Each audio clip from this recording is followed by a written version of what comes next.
Testing, testing. Good morning, everybody. Good morning. How was your first day of the conference? Yay! You guys aren't talked out yet? I know it's a little rough. We got coffee, we got some juice over there, so take your time, settle in. But good morning, fabulous folks. Can you feel the excitement in the air? Welcome to day 2 of the Internet 2.0 conference, March 24 edition. It's a glorious day to dive deep into the wonders of the digital universe, don't you think?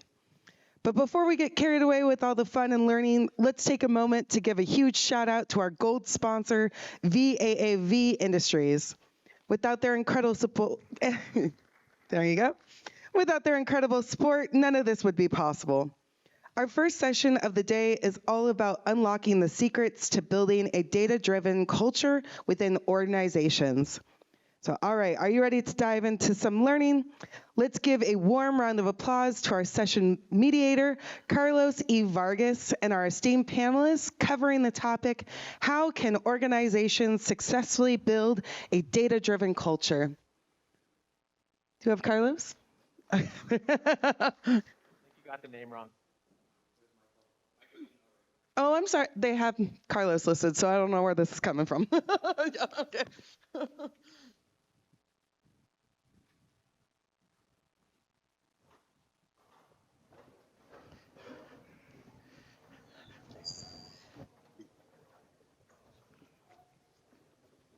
All right. Good morning, everyone. My name is Michael Nandalal. I'm the founder and CEO at Data Solutions Consulting. We're a premier analytics consulting firm based out of Toronto, Canada. The services that we provide are full end-to-end analytics implementations.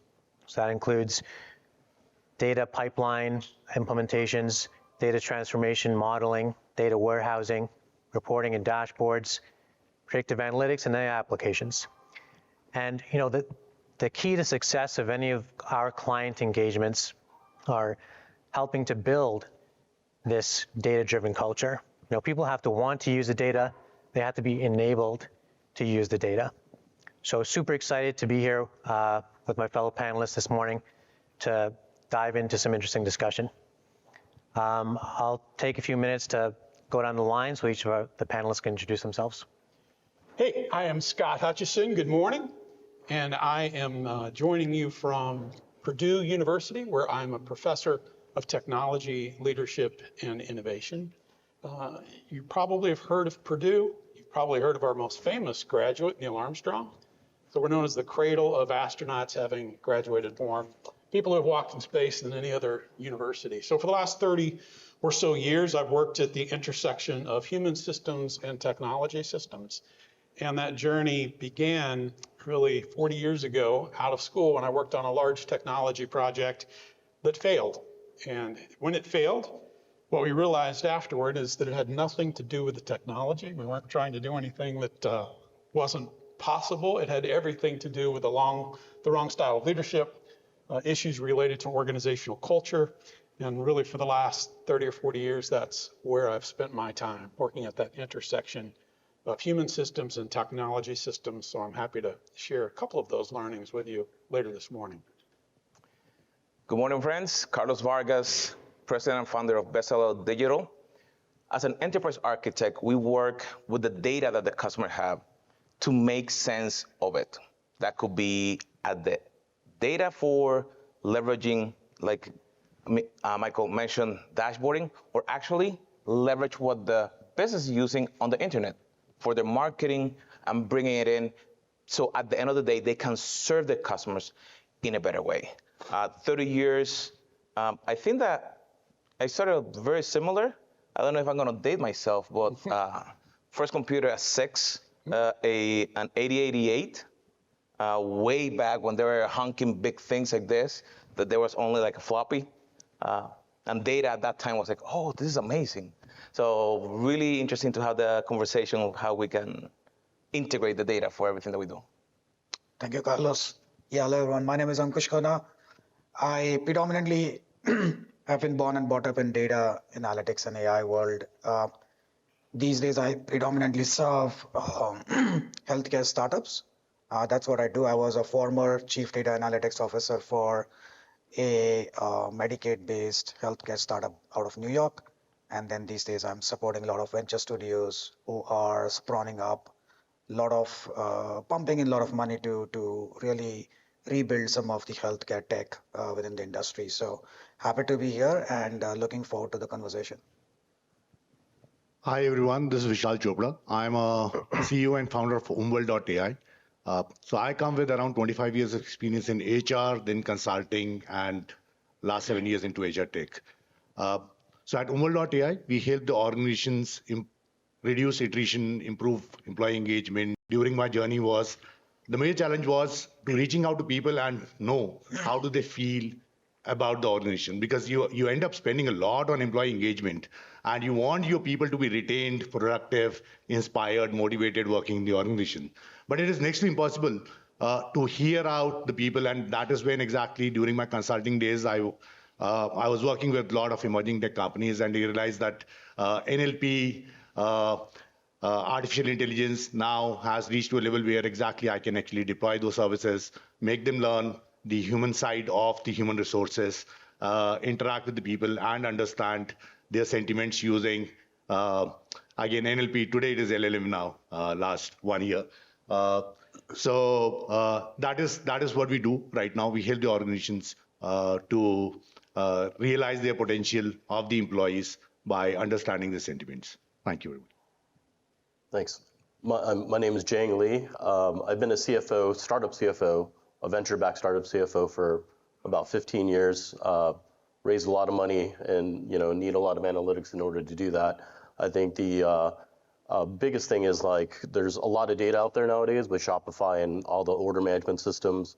Also within QuickBooks, it tries to automate a lot of data that's coming in through credit cards and things like that. So as an end user on the outside, find that data is very powerful and it brings organizations together. Now the CFO, instead of just reporting financials, can go out and report, analytics and work with marketing to figure out what is better way that you can make things efficient.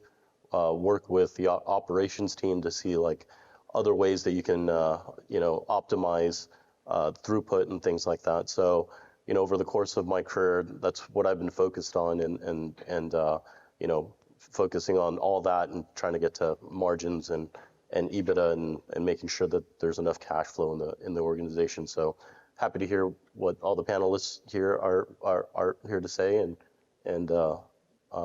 that's it. Awesome. Thanks so much, gentlemen. Throughout my career, I've worked with a variety of organizations ranging from startups all the way to enterprise level.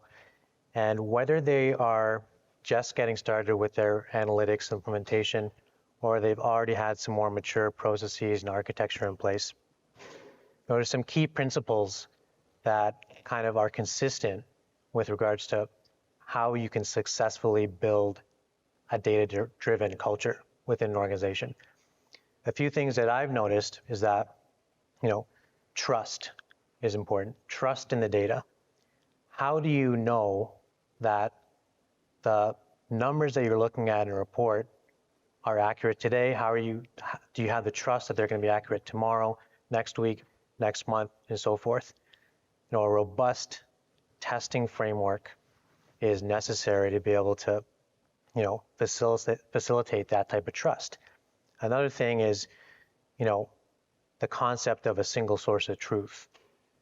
You don't want to have a situation arise where I'm looking at a metric, a KPI for our company, and then that same KPI is defined in different ways in different reports amongst different teams. It's a source of confusion for everyone. And that's where data governance comes into play. And, but it goes beyond, these types of technical implementations. Scott, I know you have an extensive background in psychology and sociology. What do you think is the role of human and organizational behavior in an organization's ability to develop this type of culture? Sure. So I mentioned that early in my career I was part of a big failure, right? Turns out big transformational projects like that fail more often than they succeed. If you look at McKinsey's research over the years, they found that 70% of really complex transformation initiatives don't fully succeed. And that's the case whether those are internal facing around culture or org structure, or external facing when they're trying to innovate. So 70%, 30% will get you into the Hall of Fame if you're a baseball player, but it seems like we could do better than that. So after that one failure that I experienced, I wanted to find out why. Why are we seeing so much failure when it comes to culture change, when it comes to strategic transformations? So what I decided to do was to kind of devote my life in both study and practice to see what we can learn about building any sort of culture. And we talk about a data-driven culture. Well, I want to challenge that thinking to think about there is data related to your culture that's right underneath your nose that you're probably not collecting. And it is data related to the conversations that are occurring within those organizations. Cotter talked about in his change management framework, you bring together a guiding coalition. So anytime you're trying to do something transformative, you typically bring a team together. And it is the conversation that those teams are having that seem to be really instrumental in whether a transformation initiative, culture included, succeeds or fails. So I wanted to set out to find what are the paths. Can someone catch this ball for me? Stand up if you think you can catch this ball. All right, now they'll be dependent on whether or not I have a good throw. So you ready? Here we go. Ready? Nicely done. Nicely done. So if I asked you how you caught that ball, did you know that there's a mathematical formula that tells you how to catch a fly ball, for instance? You probably didn't do the math in your head. What you did was you paid attention to 3 simple rules that govern the complex system of your body, right? You fixed your gaze on the ball. Normally, if it was a fly ball, you'd start running. You didn't have to run. And then you'd adjust the speed of your run so that the gaze remains constant. So what we found is that to do complex work, you need to find a set of simple rules that govern that behavior. So we looked at all those conversations in successful transformation initiatives, and we found a set of simple rules that govern the complex behaviors necessary for that sort of transformation. And we documented those rules, my colleagues and I documented those rules in a book we call Strategic Doing, 10 Skills for Agile Leadership. And this is going to be yours for catching the ball. I wish I could have brought books for everyone, but what I did bring was a poster that has the 10 rules. And there's a card on your tables. There's a QR code. You can download a high-resolution copy of this poster if you like. And I want to focus just on Rule 2. So these are 10 rules that we found that when these are present, when leaders are able to guide transformation-related activities, when these 10 rules are in place, they're much more likely to be successful. But let's focus on Rule 1, create and maintain a safe space for deep, focused conversations.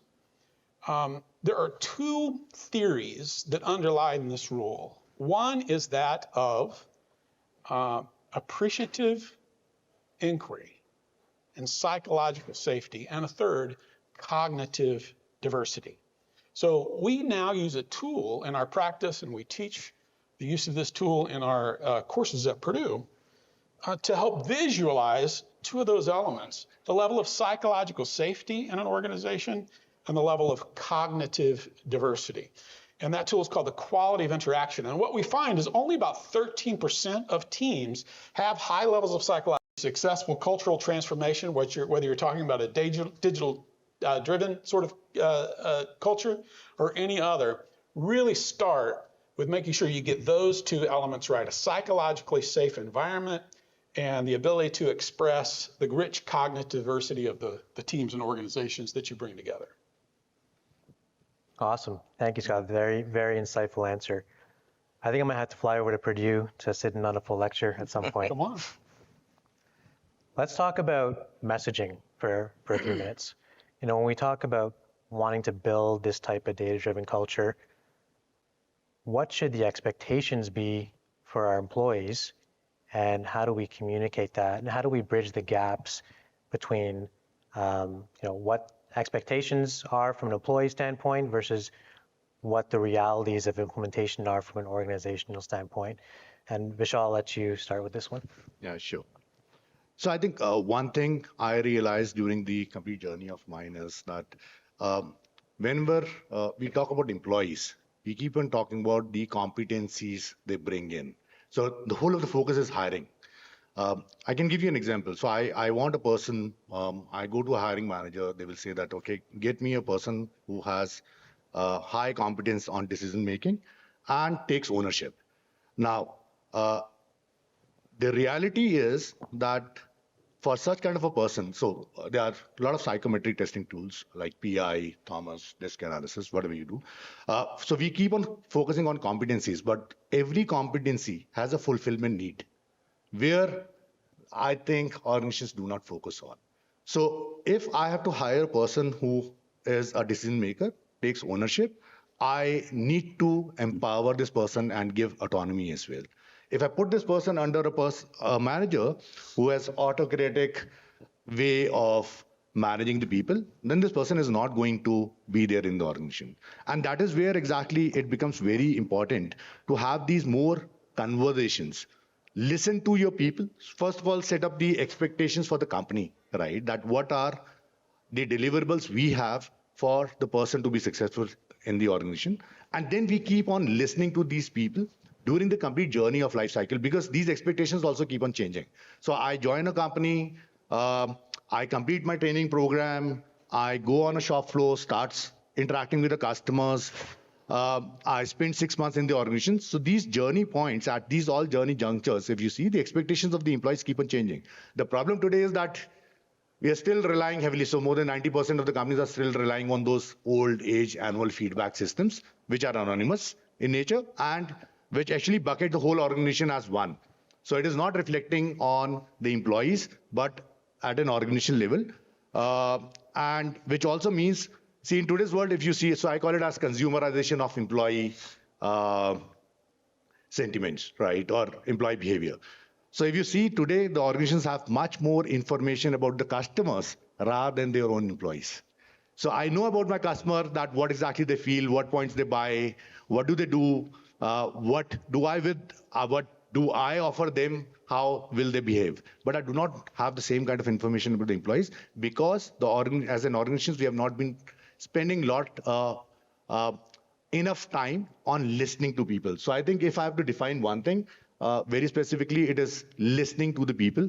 And today, with the exploration, or I will say, with this transit of NLP to LLM and so forth, where we are heading towards, we have a technology available now to listen to the people. I understand that in the past, listening to the people personally was next to impossible because this was very expensive and took a lot of effort, as well as training those many HR partners on behavioral science was next to impossible. So listening to the people, understanding the sentiments, and taking the actions. So you started with trust. That is what builds trust. As soon as you start taking the actions, people, believe me, they are much more open to talk about themselves because they also want to be successful. Mm-hmm. Yeah. So this is it from my side, I think. I think it is covering both the points, starting from trust and humanization, because it is technology is a means, but it is actually the human side of human resources, which is going to take the organizations to the next level in terms of bringing that data culture in the organization. Awesome, thanks, Vishal. Yeah, I completely agree with everything you said there. I mean, building trust, like I talked about at the beginning of the panel discussion today, be able to listen and constantly assess how feedback is changing. That's a really important part of the process. Let's shift gears for a bit and talk about what's on everyone's mind every day, and that is AI and the impact of AI. It seems clear to me that companies are going to be shifting towards building out more AI-centric data processes. Now, Ankush, what do you think is the impact of this kind of shift in a company's ability to build this type of culture? Yes, I think, if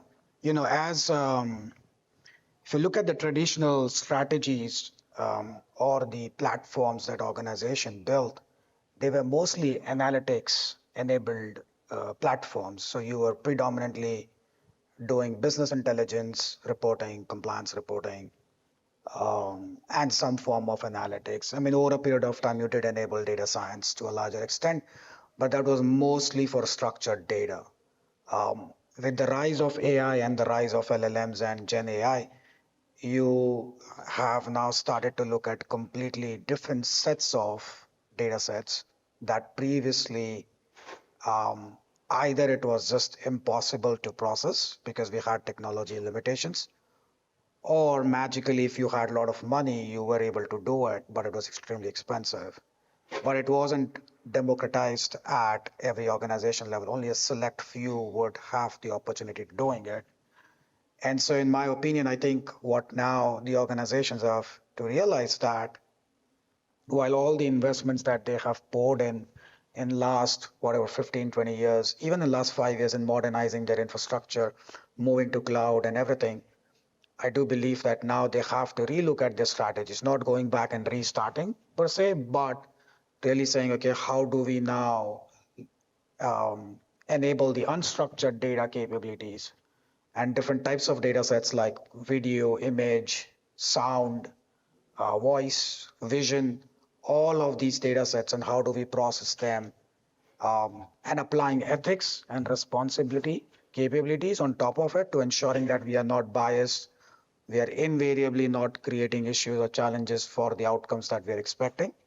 So I do believe that I think that's where organizations need to shift, but keeping in mind that they don't have to go back and reinvent the wheel. It's additive to what they have already done, in my opinion. Awesome. Yeah, I totally agree with you there. And this is a hot topic, so I want to open it up for a few minutes to the panelists. Do any of you have any thoughts on AI and the impact of it on building a data-driven culture? One of the things that we have seen with working with a lot of different companies is that they talk about data, but they actually don't have data. They have a bunch of things, data, and we call, this is the new oil, we're gonna drive insights from it. But in reality, if you cannot say, I'm going to make $1 million from this investment that I do, $1,000, it's not gonna help you. So AI, as Anu mentioned, will help you discover some of that, but I think the challenge is education for the employees. AI on its own cannot replace an employee because there's what I call tribal knowledge.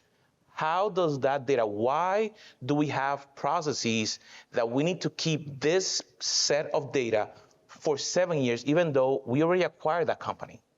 The AI can just say, it's old. They don't know why we do it.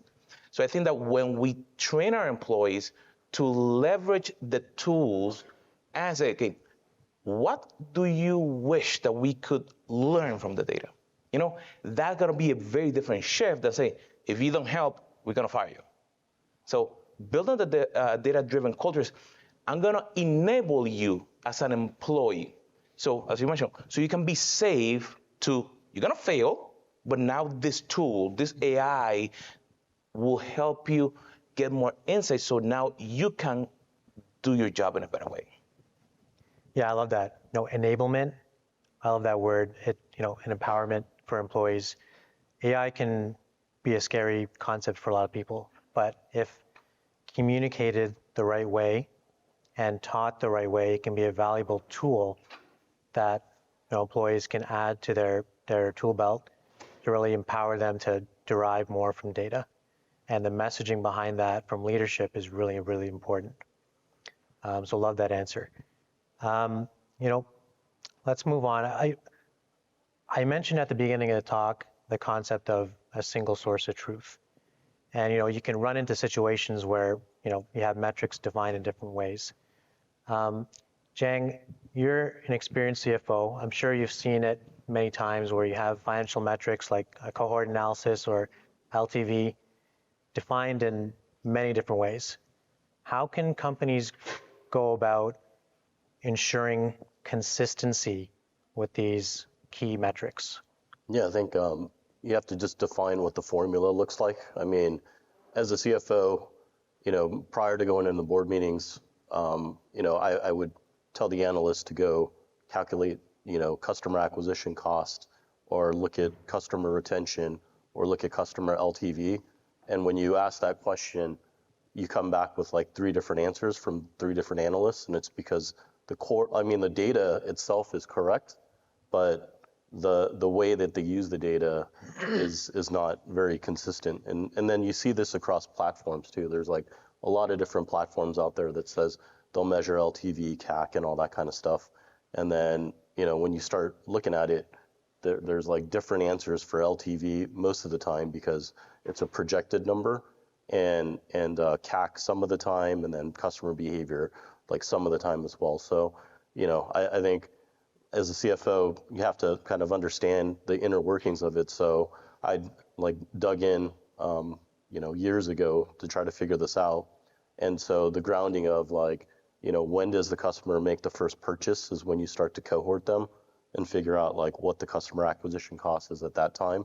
And so that is like a set, formula. And then the next is following that, once you cohorted them at a month, year level, you can then follow the same customer base to figure out what their retention is and what their LTV could potentially be for more recent cohorts by looking at prior cohorts. So having said that, it's once you have defined what that calculation is, then you can kind of drive it back down to the organization and then let the organization say oh, this is how we calculate it. And then that goes across for finance, goes across for marketing, also for ops and the executive team and the management team, and then you report it into the board. I mean, and other instances I've seen where the finance team and the marketing team have very different metrics, but we're looking at the same data. On the operations side of how we calculate, certain throughput and things like that and unit costs, you get different answers because they're using a different denominator, but the same data. So I think it's important to just have a manual of sorts within the organization to say this is how we're going to follow and this is how we're going to come up with the different calculations that we're doing so that the data could be uniformed and meaningful. Yeah, I totally agree with that. I mean, you mentioned a manual, the concept of a data dictionary, somewhere that people can go to see how things are supposed to be defined. A lot of companies, a lot of teams talk about it. Let's build a data dictionary. Let's document things. No one ever does it because it's at the back of mind. You actually want to build things. Everyone's so preoccupied with building out, new functionalities, adding new dimensions to your models. They don't spend enough time on building out that documentation, that foundational documentation that is needed to avoid, those types of issues. And then, you always run into challenges where, especially in larger organizations, you might have a rogue analyst, they want to go and run their own reports and kind of see things from their perspective, which is great. I mean, it's good to have people challenge things. And that's, you don't want to shut people down. You want to encourage discussion. But at the same time, you want to have clear definitions of what is the accepted definition from a company standpoint for this metric. And then, team can discuss and, with that person that created a report, this is how we define things. This is why we have this metric defined this way. Have a discussion about it and come to a conclusion if it needs to be changed or not. And that goes back to, communication and trust. And speaking of challenges, building this type of culture, there's going to be lots of challenges. There was a discussion, I think yesterday, a gentleman was talking about analytics and data in the construction industry. And there's opposition to that because people aren't used to it. And these are the type of challenges, depending on the industry that you're in, you're gonna run into. Now, I want to go through the panel and kind of discuss what type of challenges that we've seen with trying to implement this type of culture. Vishal, I'll start with you. Yeah, Uh, so I think it all starts from the leadership itself. Uh, they have to be completely into it because you're talking about transformational change. The way you think, the way you have been running your operations, the way you look forward, right? So it all starts from the top. The buy-in of the leadership level is definitely required. Once you do it, I think the next level is transparency. So you have to be very transparent that why you are doing what you are doing and how it is going to benefit the people around. So again, enablement is the main thing. Uh, Once you do it, I think then it is about that how you are going to collect this data, which is again my friend told uh, the role of ethics today, because it has not to be infringement. Because I can see, for example, specifically into employee feedback or I will say employee sentiment analysis kind of data. So I was recently reading one of the companies that started reading your mails on Teams. You messaging on Slack and all, which is, if not being transparent with the employees, that what are you reading, why you are reading, and how you're using that data, then I will still personally call it as infringement, right? So I think we have to be very transparent. We have not to overdo it. And ultimately, it is about surety, or I will say, uh, so ultimately, it is. I think these three pillars, which thereafter you can look at that how exactly this is helping you. What is the monitoring system? Is it helping you or not? And so on and so forth. But I think top three pillars are uh, building that leadership uh, completely into it, building transparency, bringing trust. Those are, I think, three vital elements to bring that culture. And the challenges I would have seen organizations facing in this kind of transformation are actually these three only. It is not artificial intelligence because it is a means. Uh, so artificial intelligence is a technology, right? So you're talking about tech, but using it, it is totally dependent on us how we are finding us using it for a particular solution. So AI is not a solution in itself. It is a means to achieve the solution. Yeah, love that. I completely agree with you there. It needs to start from leadership, needs to be top down in order to implement this type of culture in an organization. And I want to open this up to the panel. Have you guys seen or experienced any challenges that you want to talk towards when trying to implement this type of culture, or a specific project that you've been working on? Sure. One of the challenges that I see is the confusion of two different things.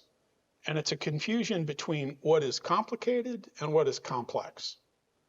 And most technicians, engineers are really good at complicated. We're really good at complicated at Purdue, right? But human systems, organizational systems, systems of culture are not complicated, they're complex. And there's a difference. Complicated is a math problem. It might take many, many steps to solve it, but it is solvable. And most technical problems are complicated. But a complex challenge is different. It's not a problem solution kind of framework. We need to manage complexity. And we manage complexity with a set of simple rules, right? So the challenge for me is that many leaders view everything as a complicated problem and don't do a good enough job to say, all right, well, this thing that I'm trying to do, what part of it is complicated? I've got proven tools that help me do that. But what part of it is complex? I need a different set of frameworks, management tools, and a different sort of operating system when I'm dealing with complexities. Lots of interaction, lots of actors interacting in lots of ways. That's what makes something complex. So being better at being kind of ambidextrous to say, all right, when it's complicated, this is my tool set. When it's complex, I need a different tool set. And we have spent 100 or more years in the industrial age kind of designing our organizations as if they were merely complicated machines. And the frameworks related to ecosystems and human ethology and the biology of behavior, those are how you deal with complexity. So the challenge is conflating the two and then choosing the right tools for the complex part of transformation. Absolutely. That's an important distinction to make. Thanks for bringing that up. Any other challenges anyone wants to speak to before we move on to the next topic? Go ahead. I will say that you have different departments within a company, and one may be the one driving the project. And when there's no clear communication, why are we doing this? We try to overimpose that we need to work on that project, and we're seeing the benefit because it's our project. But we don't get buy-in, and what happens is that then when we don't get the other departments buy-in, then the quality, like you were mentioning, the quality of the data, how they're gonna help us to reach the goal, gonna go down. Because now they're not gonna help us, and then you're gonna have to train in what is the new processes that are gonna come out from that project. And then what happened, like Scott mentioned, projects fail, and a lot of times because people say, like, I don't have no buy-in into it. I don't have anything to gain from it, so I'm not gonna put any effort into learning what it is or helping you to reach your goal. And it sounds silly, but at the end of the day, it is the acronym WIFM. What's in it for me? So it's very simple, like Scott was mentioning. If they don't see the benefit, okay, we're doing all these changes to capture all this data, how will that help me accomplish my department's goals? Like accounting, oh, now you're gonna be able to get this data, as Lee mentioned, so they can go there. It's gonna be the HR data that now we can connect in a better way. So if there's not that, then the project fail. And that's what, like, to build a data-driven culture, you have to include them and let them see that their contribution is gonna be beneficial for it and how they can help. I say, hey, do you see that we should change something? Because sometimes you're seeing it from your side. I remember that at one point, we were working on a consolidation of the data for 18 nuclear plants. And they have data for years. And we can see to do a switch just like this. And they tried to do that change 5 times. And 5 times it failed. Because they were not taking into consideration what was happening across all the areas. And we said, okay, tell me, what do you need? And it was just a very simple change to say, don't delete the old data. Our process is needed once a year. And if you delete it, we lose our accreditation. That was all the change. So when you bring them in, then your project can then succeed. Yeah, absolutely. You raise a really good point. You know, the question of what's in it for me, that communication is so important. You know, people, generally speaking, are somewhat opposed to change. You know, they get used to doing things a certain way. They want to continue to do it a certain way. But if you communicate in a way to show the benefit, show that it's going to make their day-to-day job easier, more impactful, then, you know, there will be more openness to that change, I believe. I know, talking about, you know, things being easier, you know, the data has to be easily accessible to people. You know, it needs to be updated in an automated way. It needs to be kind of at your fingertips. And, you know, that really ties into automation. You know, let's take the example in the financial industry, recurring expenses. Everyone wants to track recurring expenses. They're coming from different sources. Jang, what do you think is the best way to automate something like that? I don't know. I think probably at a vendor level. I mean, there's specific expenses that happen in an organization that a lot of companies use. For example, I don't know, like an insurance company, they'll bill if there's an automated way that QuickBooks knows that it's an insurance expense and it books it directly to there. I think it would be super efficient. The other is, you know, a Google ad. If it knows to book it to acquisition marketing spend, it would be efficient that, you know, you don't have to have an accountant actually like sit there and code the expenses. I mean, I was even thinking maybe, you know, Google can just say like, these expenses belong to customer acquisition, and then it passes down to the company level, and it just automatically gets booked somehow. And everybody's books would be pretty consistent across the board because the data is, you know, like it's not like you're sending a physical invoice anymore.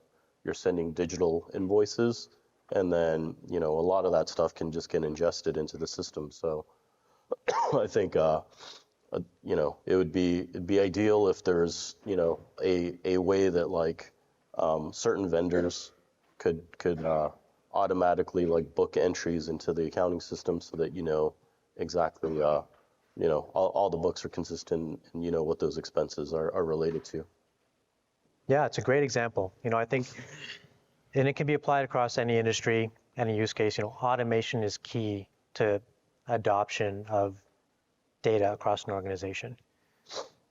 We're getting close to time, but I want to ask one more question to you, Ankush. You mentioned earlier, the investments that companies are making, investments of the past 5 years. What impact do you think those investments are going to have on the ability for companies to be successful with this type of implementation? And what type of investments going forward do you think companies should be making? Yeah, I think even before we get into investments, very quickly, I think what organizations need to understand is who they want to be, right? And I think often they get confused with the definitions that are thrown around in the industry. Let me give you a quick example. These days there are a lot of definitions around I want to be an AI-enabled, AI first. But when you look at all these words, they mean intrinsically very different things.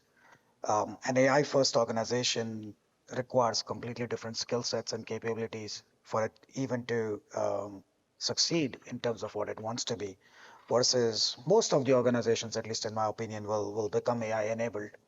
And so they will need a completely different set of capabilities and investments to succeed. So I think it starts with the core definition of who you are as an organization and who you want to be. Obviously, you can, as you mature over a period of time, you can define or redefine yourself. But when you start focusing on the investments, you have to be true to yourself in terms of, what is your current skill set, what is your talent gap, how much money can you really spend, and what do you want to achieve out of it. If you cannot answer these 3 or 4 fundamental questions at the onset, you are just going to burn, unfortunately, a lot of money and not achieve anything. And that's one of the reasons why, we go back to the first question you asked, why digital transformation journeys fail is because they don't know what they want to be. And that to me is the root cause, one of the root causes of the underlying problem statement. So, yeah, I think that's at least in my opinion where organizations should focus on. Awesome. Yeah, completely agree with you. Trust is key there, and those are very good questions anyone should be asking when thinking about spending a lot of money investing in any space. We have a few minutes left. I want to open it up to the audience. If anyone has any questions for the panelists, now would be a great time to ask.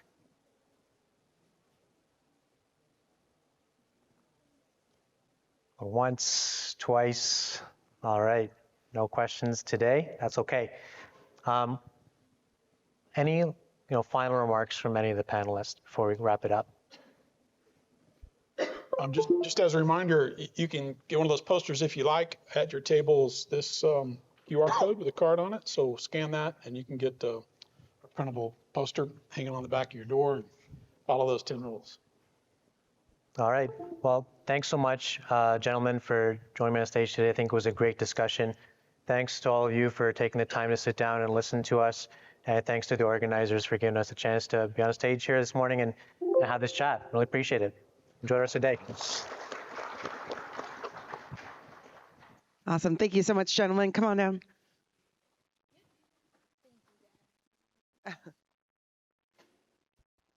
Thank you. Thank you. Thank you. All righty. That was a great discussion to start us off this morning.